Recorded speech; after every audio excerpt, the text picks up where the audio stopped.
कसे आहेत सगळे? मस्त ना? Welcome to curry tails.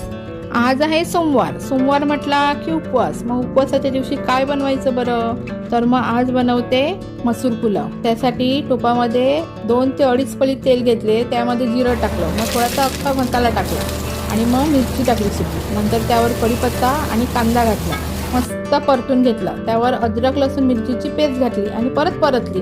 नंतर टोमॅटो घातला आणि थोडंसं मीठ घातलं. मीठ घातलं का कांदा कसा टोमॅटो मस्त शिजतो. मग त्यावर बटाटा घातला आणि घरातले आपले मसाले घातले. घरचा मसाला, मिरची पावडर, हळद आणि कांदा लसूण मसाला आणि मस्त परतून घेतलं. नंतर मग त्याच्यावर मी शिजवलेले मसूर घातले आणि गरम मसाला घातला आणि झाकून ठेवला.